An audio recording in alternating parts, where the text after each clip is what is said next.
le déclic, c'est mes engagements parce que c'est aussi pour ça que j'ai créé ma société. C'est parce que je ne Mounia suis pas Aram Compagnie, donc pour les personnes qui nous écoutent actuellement.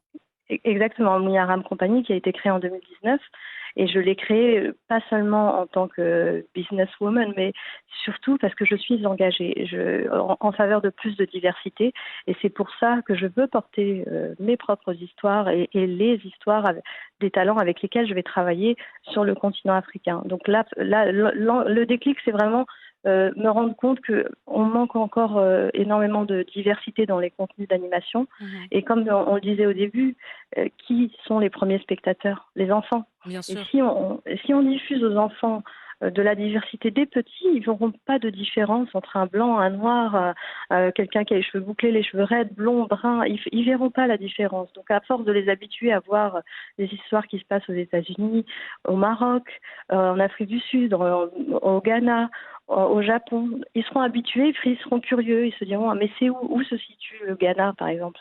Où se Mhm. situe le Japon, la Chine? Donc, c'est ce déclic-là qui a fait que j'ai voulu travailler sur mes histoires, produire donc, Mhm. et créer ma société.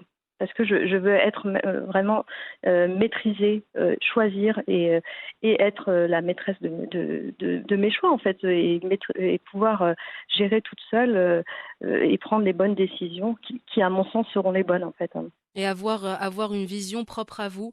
Donc vous avez créé votre propre entreprise, c'est en quelque sorte sauter le cap de l'entrepreneuriat. Quelles ont été les difficultés justement à ce niveau plutôt? Donc créer votre entreprise, vous faire connaître, vous faire justement des contacts, vous faire un nom, une place, etc. Quelles ont été les difficultés et des anecdotes aussi par la même occasion si vous en avez à partager avec nous?